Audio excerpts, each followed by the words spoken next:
going on, everybody? It's your boy Doc Holiday. We're back with another HBCU OverDrive Live. It is Tuesday. It is a sunny Tuesday here in Dallas, Texas. And if you haven't done it by now, make sure that you like the stream. Most of all, comment, share. The most important thing is to subscribe. Make sure you hit that notification bell for everything HBCU OverDrive.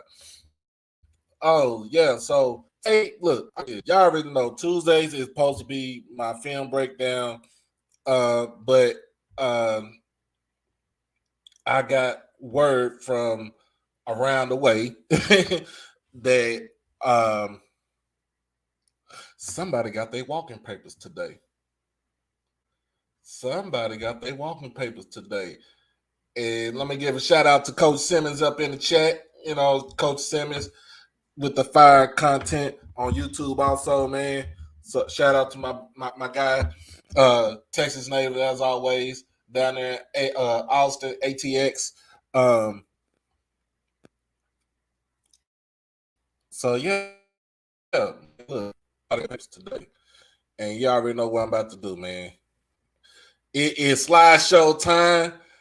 Another coach got his walking papers. Y'all already know earlier this year, that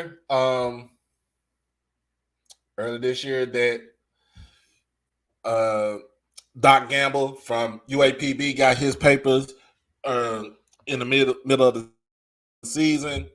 So now it's the end of the season, and I'm thinking, what's going on, Miss Amber? I'm doing good. So I'm thinking this. I'm thinking Terry Sims is going to be okay. Cause you can't fault the man for what's going on with the program this past year. They've been on the road. Look, Bethune Cookman were road warriors for the whole season. I don't think they stayed at home for like at least a game or two. And then they also played in Jacksonville, which right after the storm that came through, they have been on the road for the whole season, regardless. And I feel like, in a sense, he should not have got his papers. I think they should have stayed with him. They should have kept him. But I know as far as Reggie Theus, and Reggie Theus is basically, you know, he's the AD plus he's also the head basketball coach for Bethune Cookman. He felt like it's another way. It's time for a new beginning. It's a new change to come to the program. So look, we all been down this road before. Just to be honest with you, we all been down this road before. So like I said, Coach Sims, he did get his papers today. Hopefully, he basically would be able to find something that would suit him. Because I just feel like, in a sense, he was way behind the 8 ball. How you doing, Miss Ivy? What's going on, Val? Albert T? Yeah. I feel like he was way behind the 8 ball on this. And I'm about to read out this is from a tweet. The Wildcats will part ways with head football coach Terry Sims at the 7th season at the helm. Athletic Director Reggie Theus announces, Coach Sims, thank you for all you have done and all you have meant to Bethune-Cookman football. We wish you the very best in the future.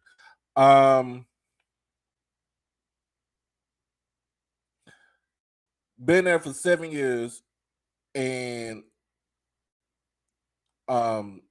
he's had trying times. Like there's no way around it. And I feel you, Miss. I feel you, Miss. They could have showed some sort of grace and mercy towards him because of the simple fact this season, like he didn't really have, an actual good season. I mean, he could have had a promising season, but like I said, he's been on the road for so long that it was hard for him to even try to compete with other schools out there. Let's go back to last season.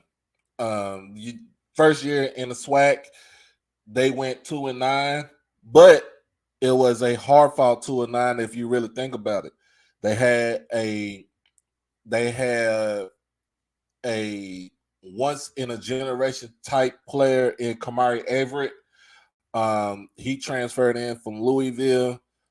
Bethune Cookman played with like 4 quarterbacks last season, and he still put up the numbers that he put up. Had over double digits of touchdowns, almost had 1,000 yards receiving. This season, I just felt like it was a promising season, but they couldn't get past just being on the road all the time.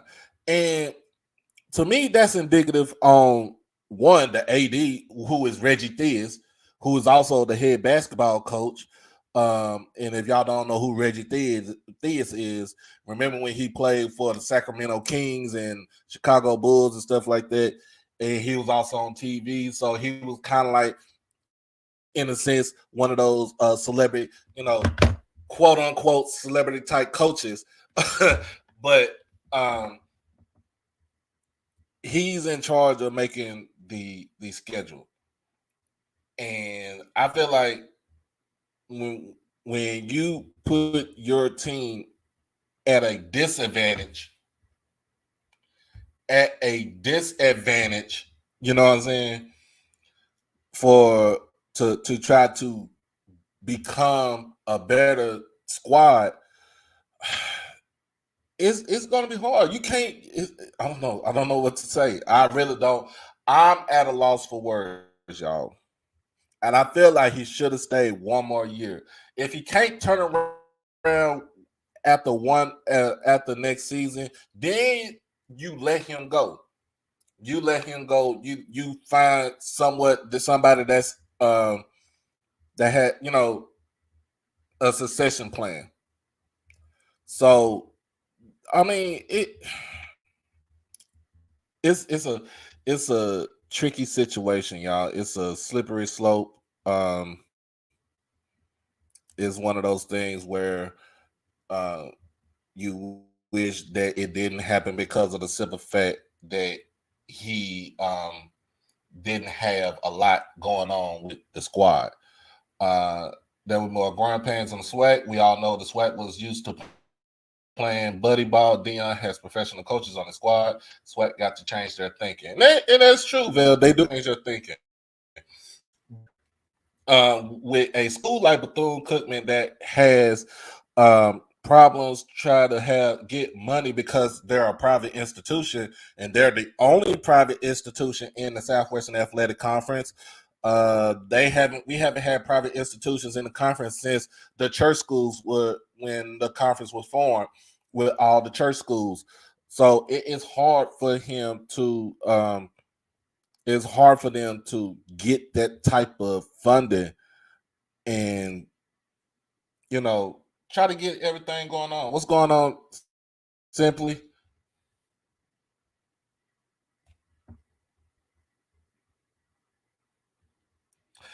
I think, I'm gonna put it like this. And we're gonna go into some who we think we can, the normal names that's gonna be out there. Bethune Cookman, everybody in the Swac now are building their teams up to beat Jackson State. It's kind of like in the NBA. I'm gonna put the NBA in a sense, y'all. It's kind of like in the NBA. All the teams, let's say when LeBron was in Miami, all the teams built their rosters, built their chemistry, the rosters and everything to try to beat the Miami Heat with LeBron, D Wade, and Chris Bosh. If you see, you think what if you all understand where I'm coming from. So, uh, I'm just thinking like there's something. I mean, in a sense, Bethune is behind the 8 ball. Everybody in the Swac, pretty much almost everybody in the Swac, except for Florida A&M, is behind the 8 ball. And I could say Florida A&M might be behind the 8 ball because in the last 2 years they only scored 9 points within the last 2 seasons against Jackson State.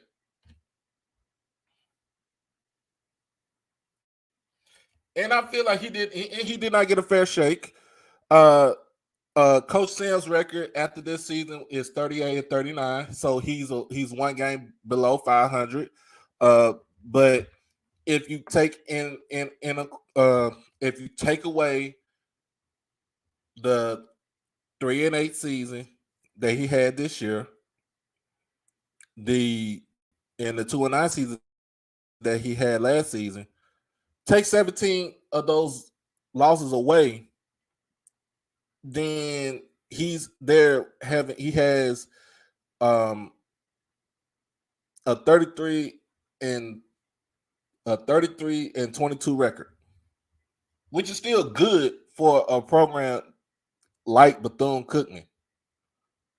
It's good for a program like Bethune Cookman, but it is sad to say that he did.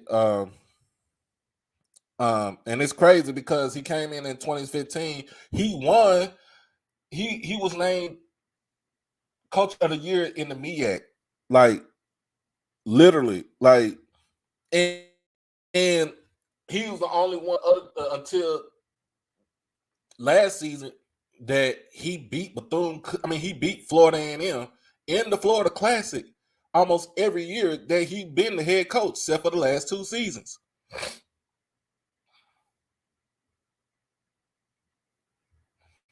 So it is kind of crazy that you let this man go because of the simple fact that he did not have the winning season.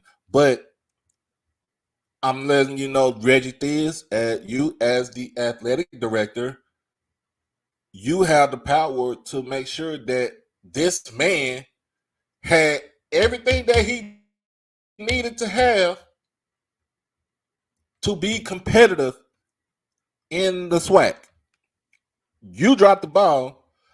If I'm the president, I'm looking at you. And yes, they need a new direction, but still, my whole thing is you as the AD dropped the ball because he did not give this man anything to help him out. And I understand as far as the financial situation with Bethune Cookman, but still, you still did not give this man anything to work with. So I have a problem with that. But man, we're gonna get into these first, who's gonna be the coach, man. Who should be the next football coach at Bethune Cookman? So yeah, we gonna get into these names. First on the list, y'all already know who this is. Mr. Ed Reed, Mr. Ball Hawk University. He is the U. He is. I think right now Ed Reed is in somewhat. I don't know if he's a coach with the University of Miami, but I know he has some sort of position within the program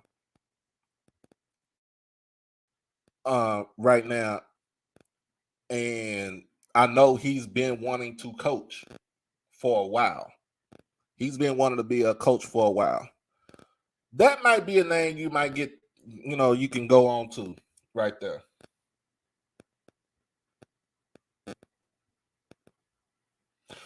Ooh. Ooh. Ooh. If they are 3 interim president, yeah, there's no stability with Bethune Cookman. AP, you said you read only 5 coaches in the Swac remain since Dion started as coach at JSU. That is true. That is true. Okay. Okay. T. Yeah. Y'all haven't had a president in years. It is, man. It is tough sledding. That's something that needs to be corrected.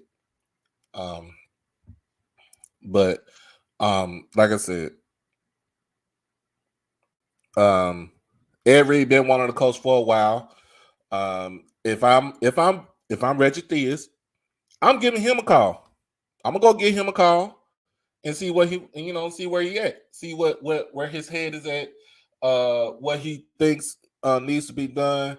And in fact, if I'm Ed Reed, I'll say, look, financial thing, don't even worry about it. Just tell me, give me whatever from ticket price, because that's the new thing you can do right now with people like Ed Reed and the next man I'm about to show up, because they are former NFL players. They have been retired. They Hall of Famers. They have an NFL pension. They get a Hall of Fame pension. They are set for life. And another thing too is that, in a sense, you can. I mean, Ed Reed was an Under Armour athlete. You can get Under Armour to fund it. I mean, that's what I say. That's how I feel. I mean, they haven't. I don't know. I mean, Miami hasn't won anything. They was good last season, but this season they kind of fell on hard times. But I don't blame Ed Reed as far as what's going on with Miami. With Miami, I blame Mario Cristobal. What's going on with Miami? So the next person on, y'all already know. Next person on the list, man. Look,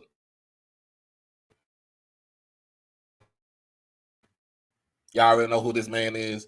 Other than Dion, other than this motivational speaker that I have ever seen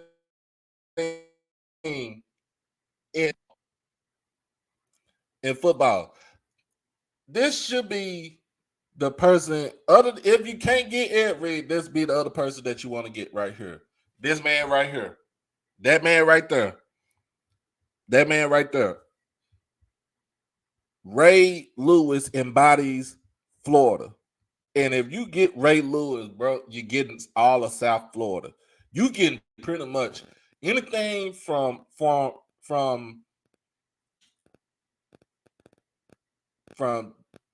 I would say Daytona, all the way down to Orlando, to Tampa, all the way down into Miami.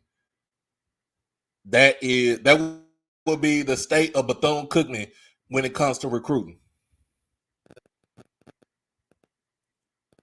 That man, I feel like you put that man in somebody's house, some kid gonna go with him.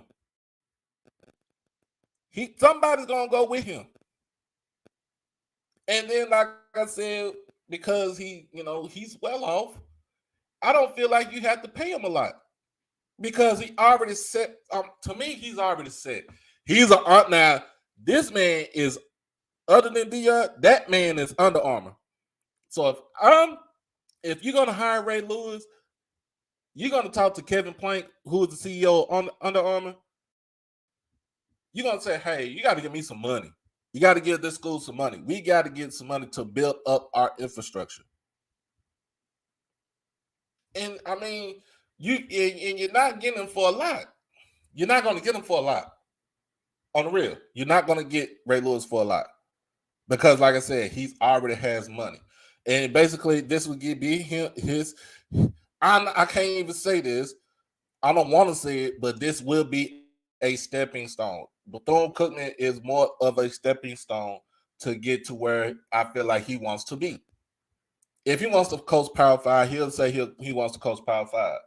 But if he loves coaching in Florida and coaching kids that were in the same situation that he was in when he was a kid, then Bethune Cookman is the best place to be at. Bethune Cookman is the best place to be at. So the man, so who should be the next coach? I already gave you 2 examples. I know another example. Somebody said Kevin Sumlin. He's still getting paid by Texas A&M because they ran him off. So he's still getting paid buyout money from Texas A&M.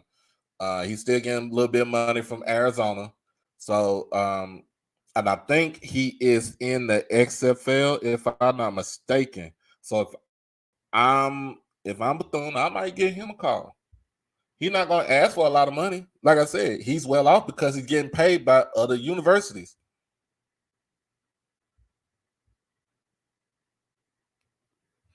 Jay Blue, I think I feel you on that. We have to be understandable. Like every place you go to is a stepping stone.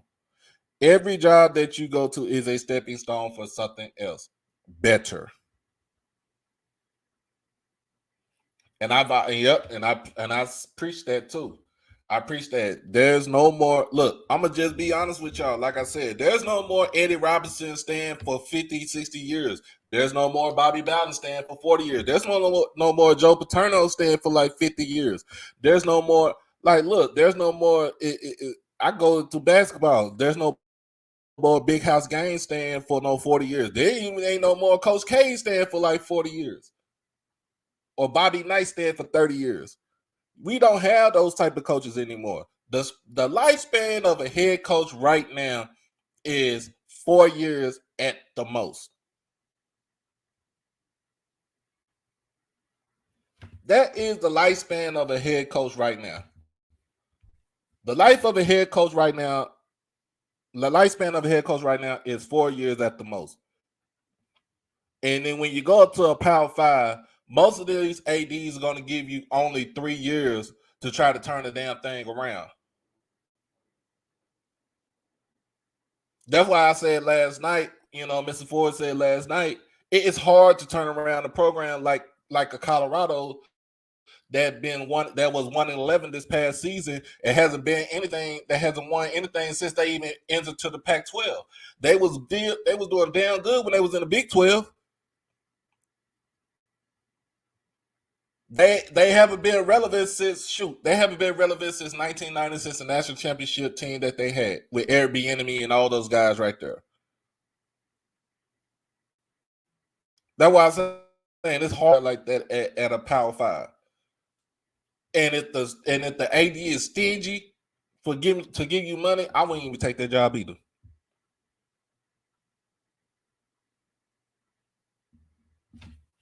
And you're right. Yeah, you gotta. AD's gotta have a short list. You gotta have a list. I don't even think. I'm gonna be honest with you. Like I said, Ashley Robinson for Jackson State would have to be the dumbest AD ever if he does not have a succession plan and a list of coaches that he's going to talk to if Prime leaves. Yep, it is the ugly girl.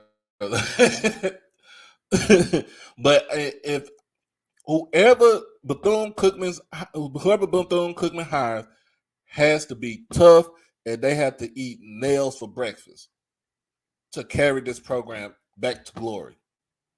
And I'm talking about glory back in the early 90s, when they even had Alvin Wyatt as a head coach, when they was running the Wyatt Bone offense, which I liked. It was an innovative, nice offense that I don't think nobody else has ever seen.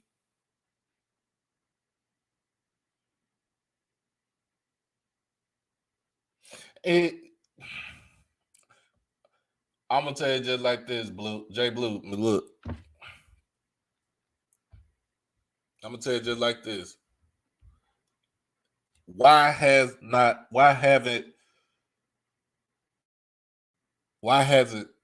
Colorado even talked to Airbnb? Airbnb been trying to be a head coach in the NFL for like the last 5-6 years. This man is in charge of the most explosive offense in the NFL with the Kansas City Chiefs. Why did he hasn't got a chance to get that call from Colorado, his alma mater to be exact?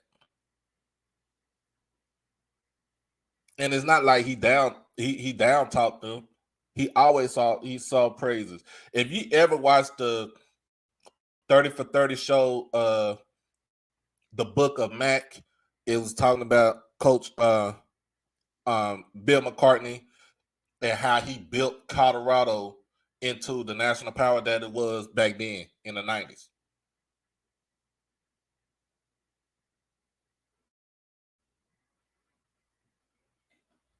I'm just saying. Watch that 30 for 30. You'll get what I'm saying. All right. But but we don't know who's going to be the next head coach. I know it's going to be Reggie Theus needs to get on his he needs to get off his high horse and start to get to looking, because early signing period is next month, and then you have National Signing Day in February. You got to have a head coach in place before those 2 days, or it's gonna be a disaster, and y'all gonna be the laughingstock of the Swac. And when I mean the laughingstock of the Swac,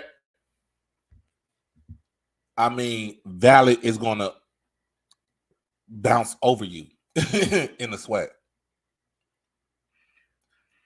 I'm just saying. So Reggie Theus, get off the high horse. I understand it's basketball season right now, but get off the high horse. Go find you a head football coach. Try to get funded for that program to get back to where it was, and that's it. It's either that or you need to step down from being the AD and just concentrate on basketball. Yep, Vel, he is the head coach and the AD of Bethune Cookman. So,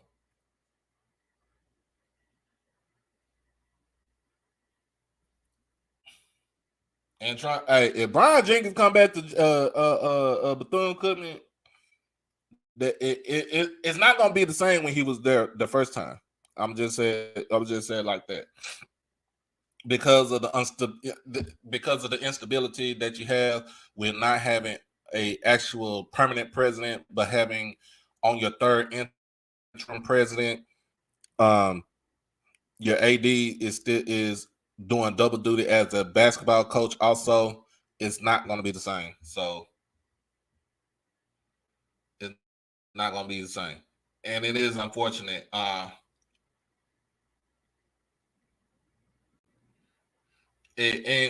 that's what I'm saying, Jay Blue. Like, you literally either you give up your AD position or you give up your basketball coach position. You gotta give up one or the other. You have to give up one or the other. Oh, and since you brought this up, I'm gonna segue into this.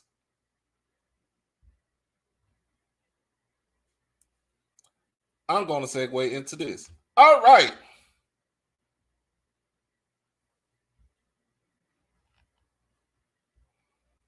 We get into the Swac JSU Awards. Look,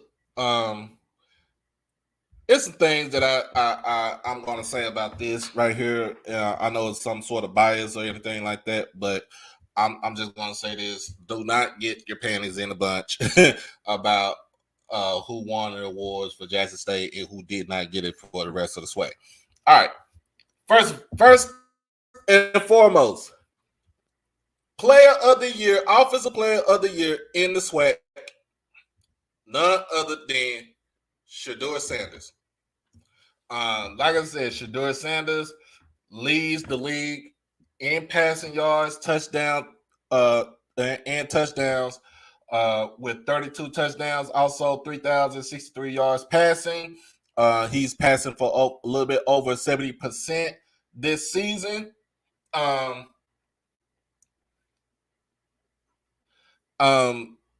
Hey, in 2 seasons, y'all, in 2 seasons since he's been at Jackson State, Shedeur has passed for over 6,000 yards, over 60 touchdowns and with 14 interceptions so far.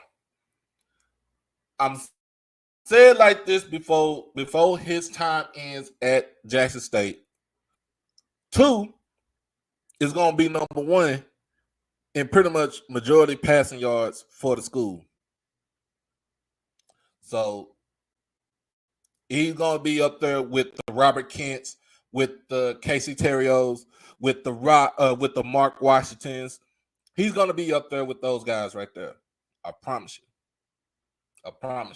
By the time he ends his Jackson State career, he's going to be number 1 in almost every offensive statistical category, passing wise, from a quarterback perspective.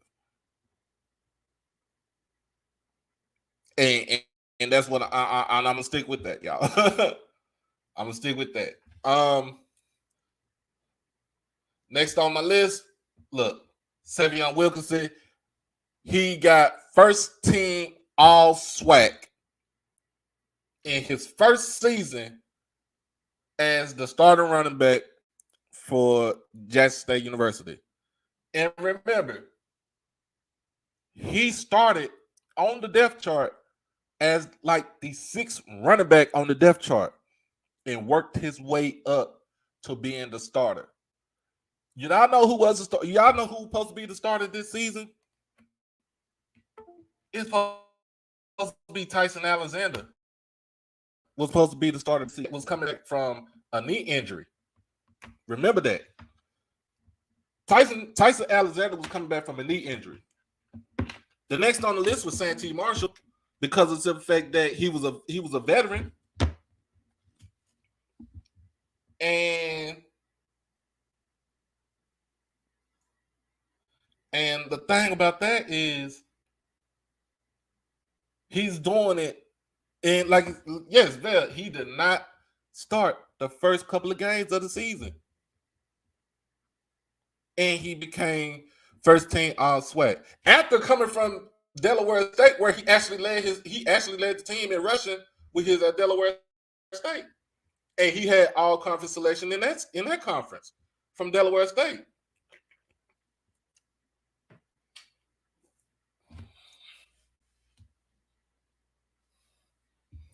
Like,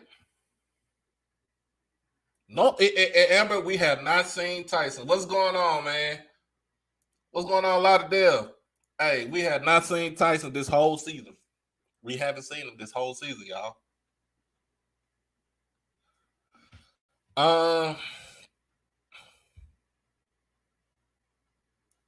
Y'all already know who I got for Defensive Player of the Year.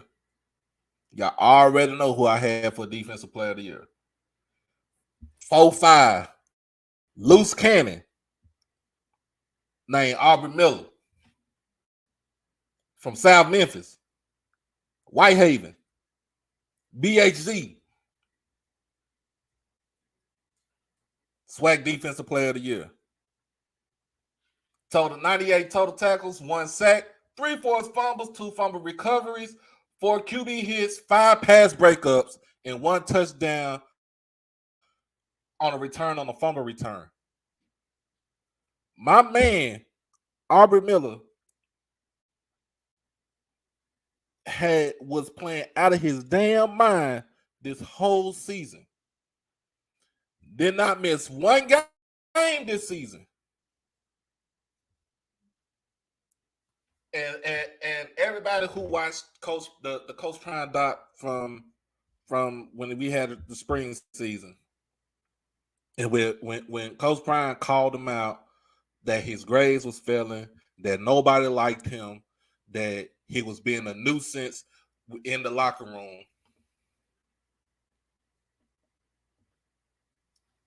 He was being a nuisance in the locker room.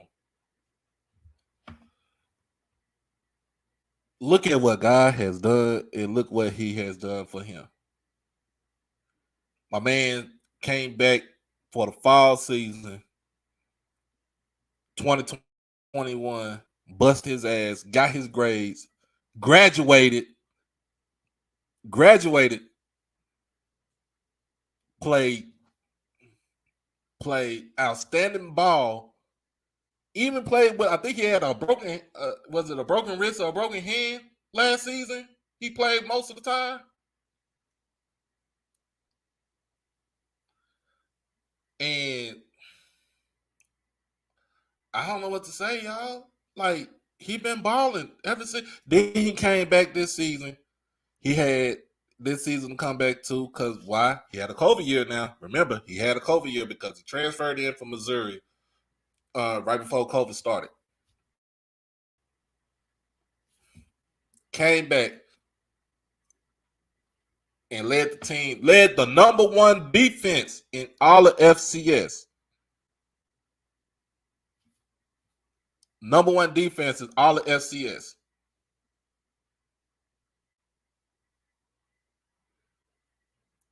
Ain't God good, y'all? I'm just saying, ain't God good? Ain't he good, y'all? I'm just saying, because my boy was at at the end of his rope. He was at the end of his rope with him. And coach me. But he came back within the 2 years and balled out. And everything changed around for him. I'm not gonna say my boy gonna be a first round pick, but damn it, he go to the NFL combine or whatever combine he goes to, and he shows his ass off. Somebody gonna pick him between the 3rd or 5th round. Let it be my Cowboys. It's gonna be on. It's gonna be on if he go to the Cowboys. I'm praying, I'm wishing, I'm praying, y'all, they go to the Cowboys. But he had balled his ass off this season, and he deserved everything that he got coming for him right now. Why? Because he did all the work. He credit the coaches, and he credits God for doing everything to turn him around. I'm just saying, just like that. I'm just being serious. Just saying, just like that, y'all. All right. So the next person on the list that gets this damn thing is lagging.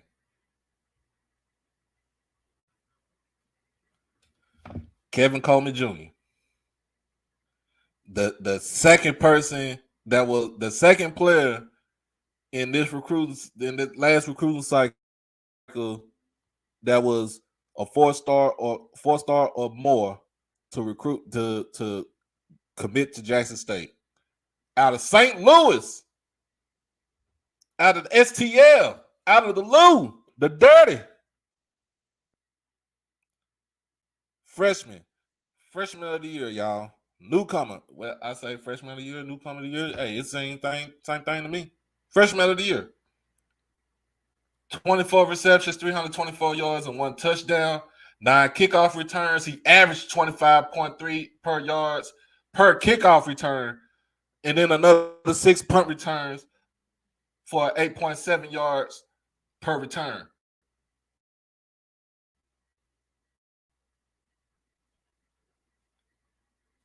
The only thing I say about this is that it was one person that was a little bit higher than him.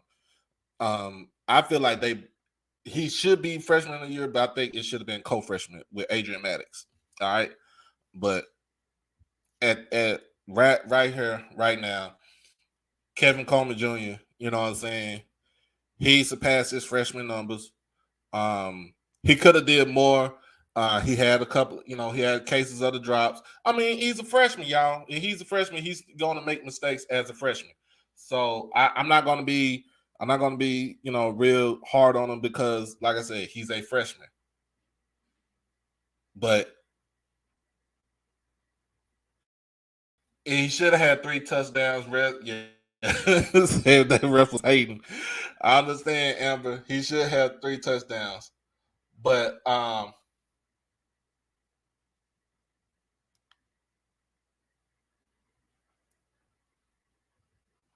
yeah. And yeah, You're right, Aaron. Yeah. And a receiver touchdown, and a kick return touchdown, and a punt return touchdown taken away. He should have had more touchdowns on there, and his yardage should have been a little bit more higher. But congratulations to Kevin Coleman Jr., man, Swac Freshman of the Year. All right. I see big things in his future. Starting on Saturday in the Swac Championship game. So I see big things in his future. All right. And last but not least, y'all already know who I'm about to go with. Coach Prime, baby. Coach Prime.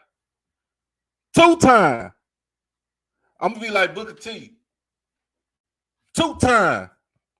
2-time Swac Coach of the Year.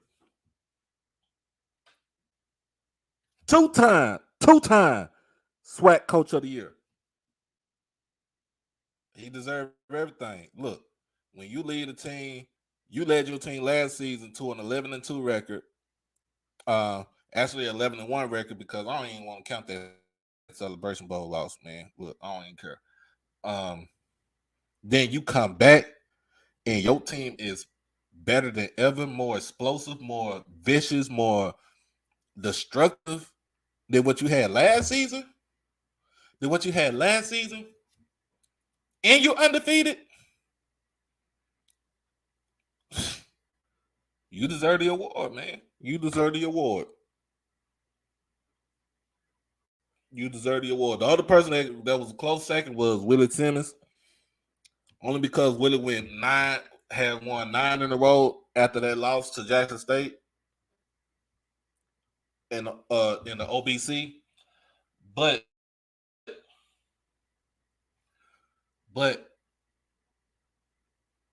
my man, he has done a magnificent job at school right now. And I'm going to be like Aubrey Miller, y'all. I'm going to be like Aubrey Miller. This shit don't stop.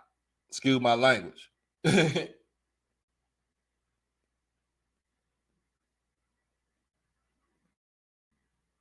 I'm just saying, this shit don't stop.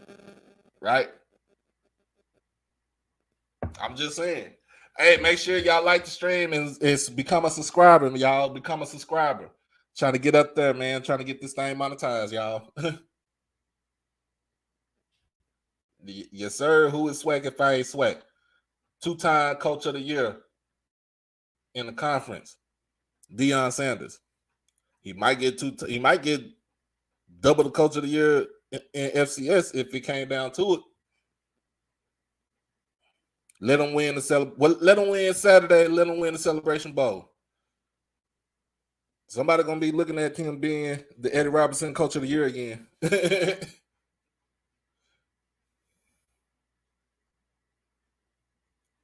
Oh yeah.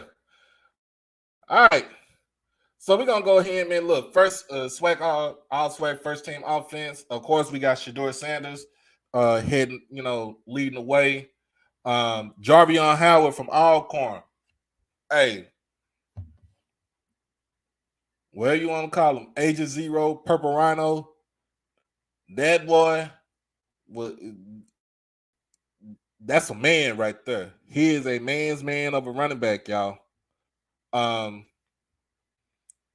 other running back, like I said, Sy'veon Wilkinson, first team all conference. Hey, big ups to him. Mark Evans the second, Pine Bluff. He's the only, other than Kayvon Britton, he was the only bright spot for Pine Bluff this season.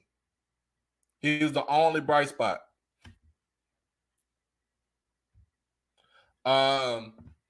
You got Drake Sanders from Texas Southern. I think he's getting ready to go into the draft. Tyler Brown, first team SWAC conference offensive lineman from Jackson State. Then blocking his butt off for Shedeur. Dallas Black, hey, he's a 2-time first team all conference from Southern University. I'm not gonna take nothing away from that guy. He is a mauler on that offensive line for Southern.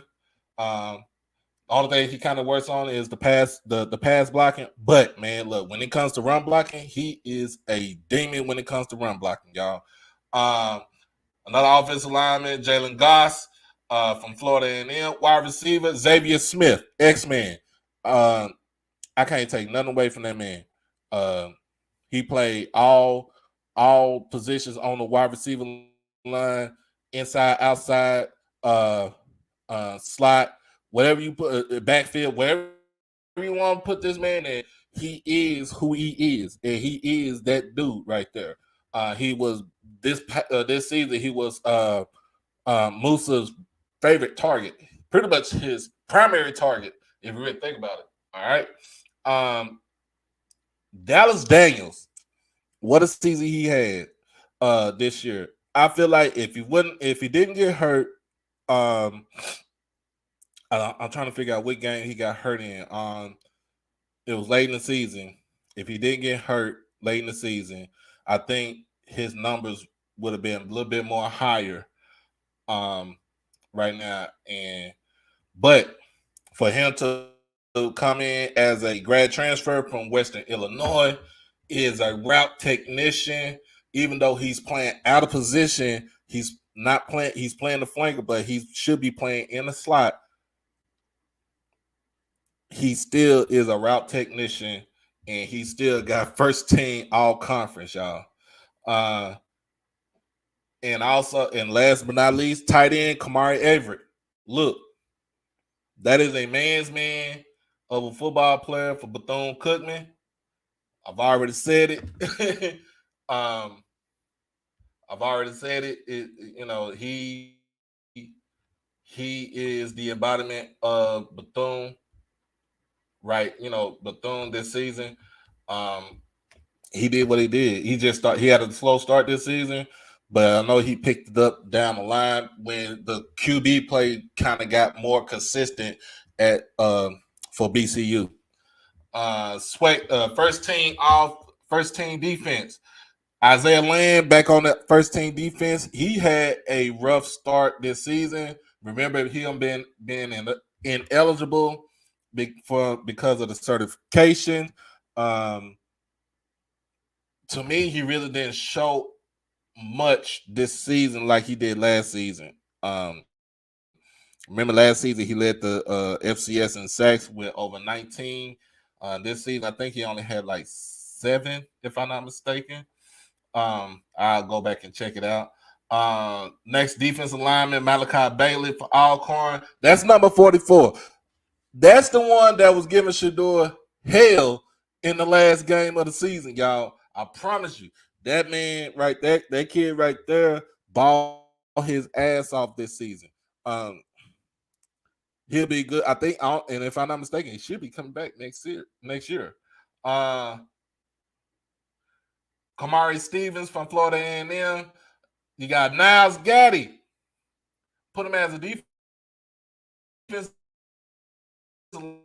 lineman. For that, slowed up was a little bit, but he is what he is, and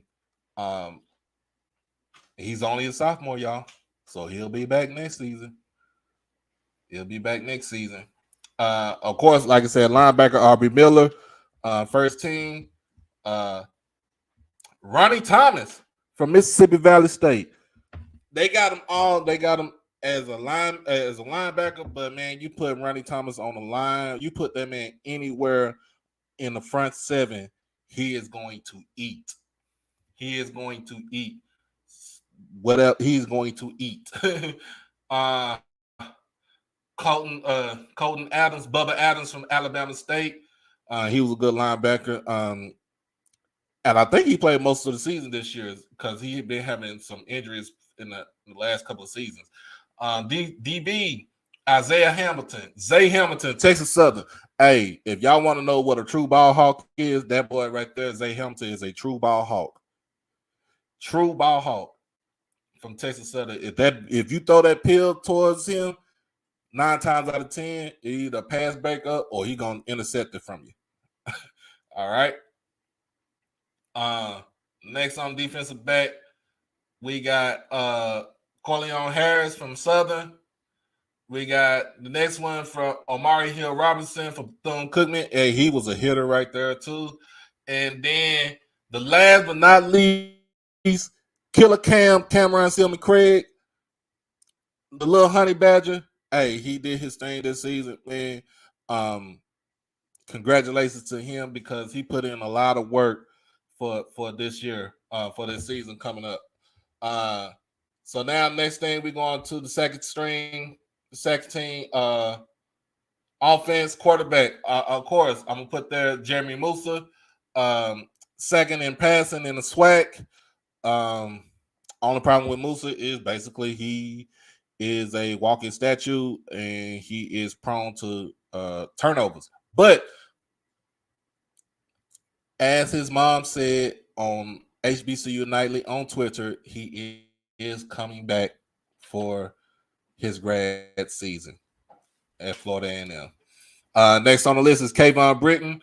He is, man, that kid right there, only a sophomore. I think he was third in rushing in the league, only behind Sy'veon and Jarvion Howard. Next on the list is Donovan Eaglin from Alabama A&M. Transferred in, came from Michigan State. I think he should be coming back next season. Offensive lineman Jeremiah Stafford from Southern. Jonathan Williams from Alabama A&M. Will Reeder from Alcorn. Cameron Colvin from Florida A&M.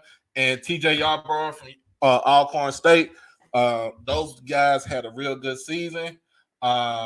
On the list, Shane Hooks, second team all Swac as a receiver, coming in from the University of Ohio last season. Made some strides, didn't get too much of playing time. This season, he turned it around, became the starter. I think he was the split end. Thing about Shane Hooks, man.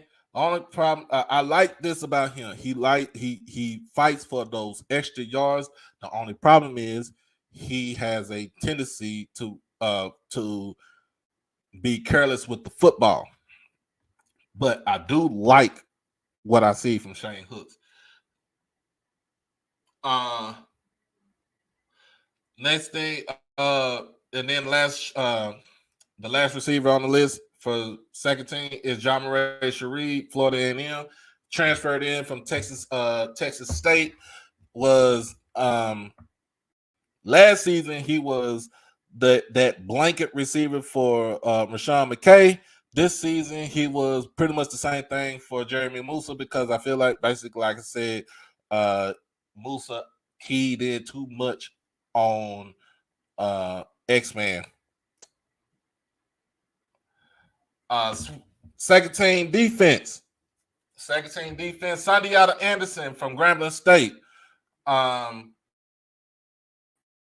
Taj Burke and Justin Reagan from Jackson State. Hey, Justin Reagan came in during the Hendricks era and proved to Prime that he belonged on the team after Hendricks was relieved of his duties and proved to Prime he belonged on the team. And basically, he's been doing his thing this season also. He did it last season. He's been doing it this season. Zarion Hayes from Alabama A&M.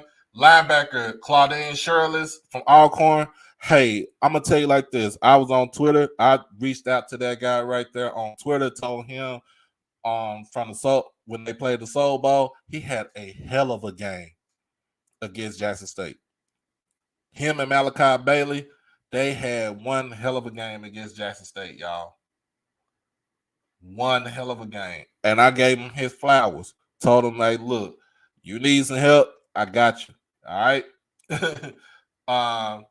Next on the list for linebacker, Lewis Matthews from Grambling State. Isaiah Major from Florida A&M. DB Javon Jackson State. Now, remember, Zay was the kick returner, punt returner last season. He really didn't do too much on defense last season because most of the time he was hurt. But this season, he's came in Whenever there was no Nugget on the sideline, there was no Travis on the other side, or even Kendrick Wiggins. If they got pulled by Prime, Zay could play both sides of the field, outside the field, on the inside. You talking about a guy that's 6'2", 6'3", 210 pounds playing nickel corner or slot corner, jamming you at the line, or he's on the outside still, a big time cornerback playing jamming you at the line. You never see anything like that. You don't see too many cornerbacks play slot, the slot and the outside a lot. You don't. You either on the outside or you stay in the slot. And then the last defensive back, Ershad Davis from Alabama State. Hey man, that kid is a hitter. He is the spark plug for that Bama State defense. Promise you, he is that spark plug for that Bama State defense, and I'm gonna give him his flowers too because he deserves it.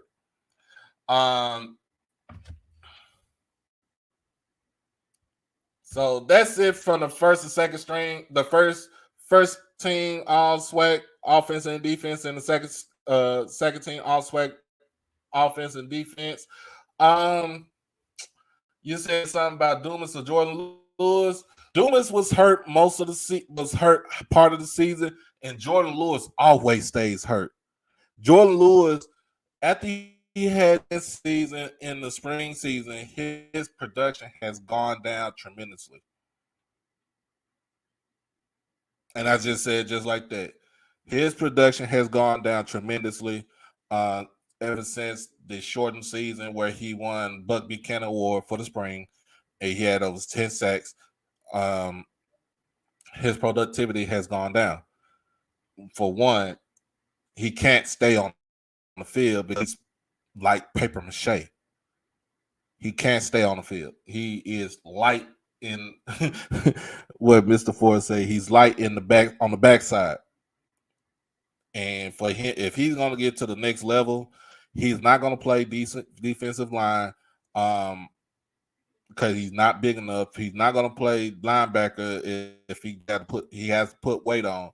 I would see him more as a strong safety, nickel safety in a sense. Dumas, on the other hand, I would see Dumas being more of like a old school Booger McFarland. You want to say like not Ray Lewis, but Warren Sapp played one technique, three technique, gap control. And he was out. Jordan was out most of the season. Like he was out most of the season. He cannot stay on the field.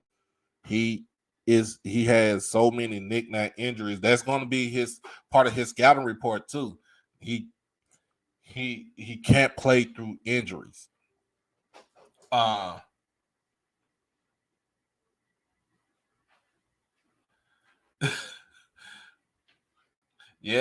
no Dumas was on there. Now, if Dumas was at Prairie View, it'd have been a whole different story.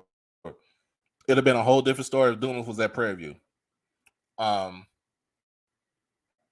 He would be like first team and second team defense if he was at PV. If he was still at PV, he would have been it. Not, but he's at Southern. Nah, they have problems on their defensive line. It's all about the coaching. So Thursday, I said I was gonna do film review today, but it's gonna be on Thursday.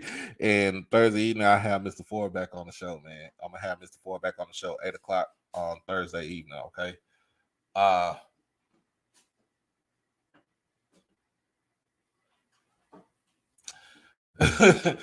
Randy Shannon, I wouldn't want Randy Shannon to be the head coach of Bethune because of the simple fact that he brings too much baggage with him from the University of Miami. And the reason why I say that is because of the simple fact that he was the one that got the team put on probation back in the mid-90s because of the financial aid situation.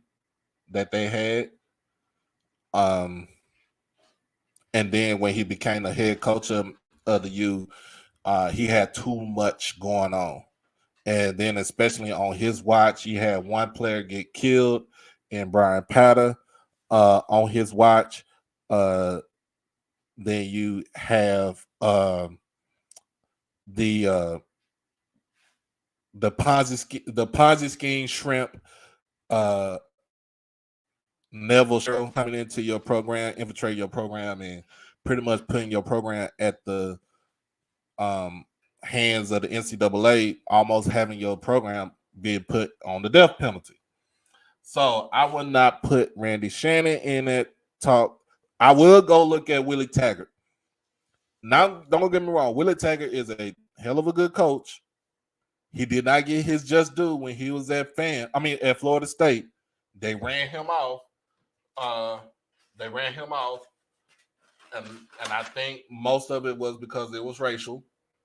I'm gonna just put it just like that. I feel like it was racial, but Willie Taggart he couldn't get what he could with Florida State. He goes to Oregon. They try to run him out too. He was not ready for Oregon, and then he ended up at FAU. And let's remember, FAU was supposed to be the same team that Shedeur was committed to when he was in high school. Him and Cam Sim and Craig were supposed to go to FAU. They backed up and decided to go to Jackson State. You see what happened then.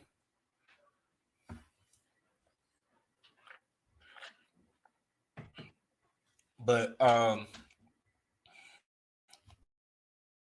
would if I'm Bethune, yes, I'm looking at him. If I'm Pine Bluff, I'm looking at him too.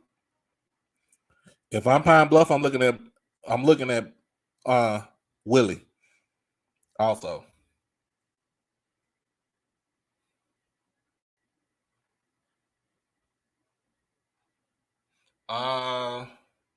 But other than that, y'all, other than that, man, like I said, I hope and wish the best for Coach Sim. Hopefully that he'll land back on his feet with another gig. Preferably as a head coach, because I hate the fact that when you get fired as a head coach, they want you to be some sort of coordinator to work your way back into being a head coach. My man has experience being a head coach, especially in in situations like this, and I think another team should get him another team should get him that spot. Now,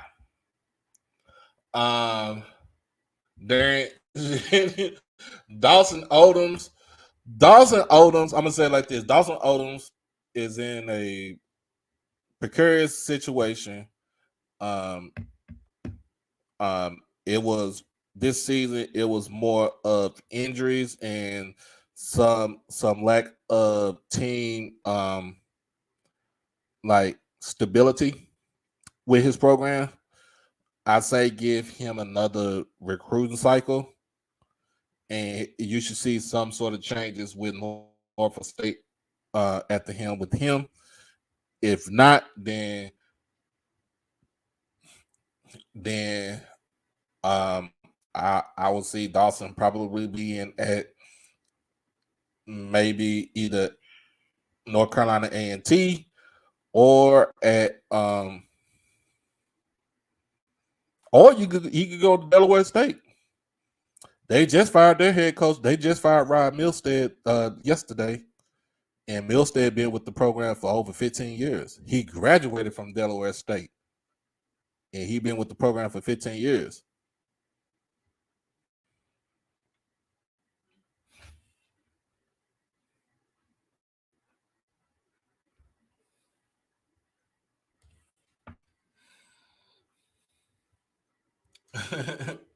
But other than that, man, y'all, thank y'all for rocking with me this afternoon. Like I said, tomorrow I won't do anything tomorrow as far as a show. That usually my off day on Wednesday. Thursday afternoon, we'll do film breakdown, and then I'll try to do another show Thursday evening with Mr. Ford at 8 o'clock, and we'll do a actual kind of like a preview, or we could go into we can talk about these head coaching vacancies and what kind of do a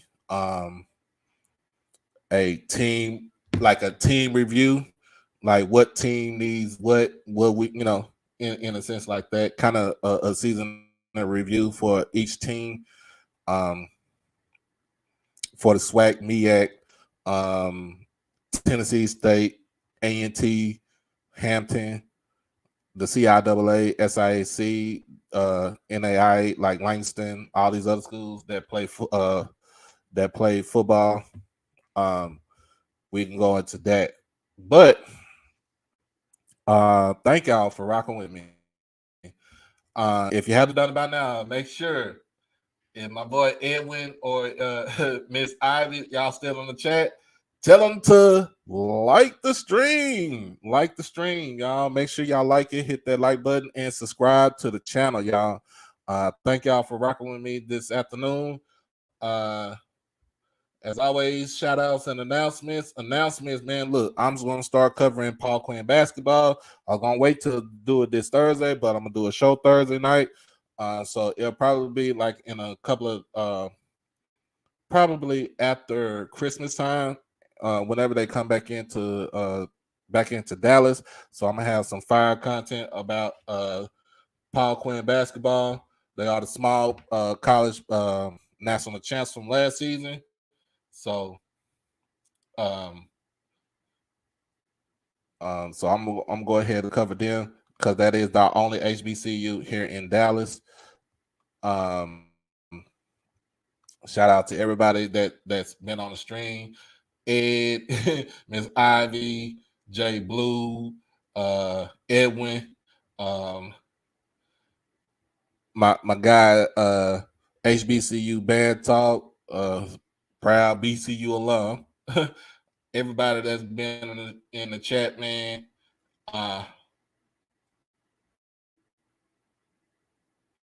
Man, Edwin, I didn't even know that. I got this from Herbert Seward, and he covers HBCU basketball for HBCU HBCU Digital. I didn't even know that Paul Quinn had a squad like that.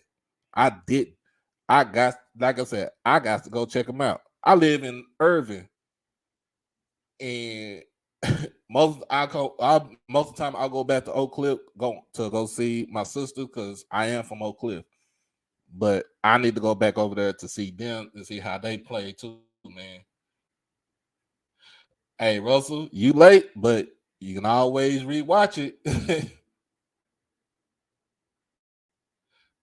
You can always rewatch it, man. But yeah, just like I said, shout out to everybody in the chat, man. Shout out to all the subscribers that has subscribed within the last couple of months since I've been doing the live view, the live shows. It is a good thing to do, man. A lot of work, but it's a good thing to do, y'all. All right, Edwin, you're Rowlett. Yeah, we're gonna have to, man. Just hit me up on you can hit me up on Twitter, and we can Sunday so we could go see this game, man. I want to check them out though, for real. I do have that schedule.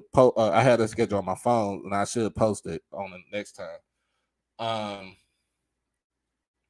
Haley, yes, look. Y'all go, Haley. Make sure y'all go out there and vote James Houston as Rookie of the Week from Thanksgiving week, man. Look, my boy, boy put up 2 tackles, 2 sacks, 1 forced fumble, and a fumble recovery, y'all. Come on now.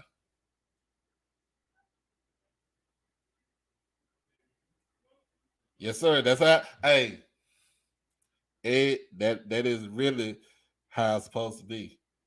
But it's not the Dallas, but my name David. But that's the reason why. That's for the name. That's the name that how I got it. And plus, it's my line name too.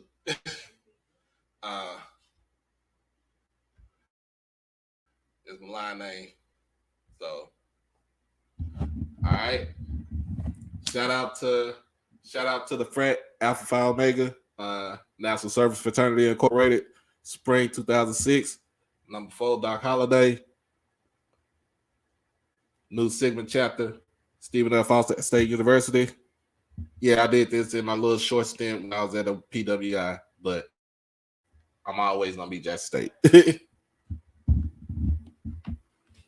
But other than that, man, I know I'm rambling, but make sure y'all tune in on Thursday afternoon, 3:00. I might do it for either 2:30 or 3:00. I'm Thursday is I'm gonna do it at 2. So I'm gonna try to get up early in the morning and try to do all my little stuff for the show. 2:00 Thursday. All right, film breakdown. 8:00 Thursday night. Be back on here with Mr. Ford and the crew. All right. Then Friday is the I Love Friday. So make sure y'all tell everybody that's a Jackson State alum. This is the I Love Friday Swac Championship Edition. Okay. And then Saturday is going to be the live post-game show.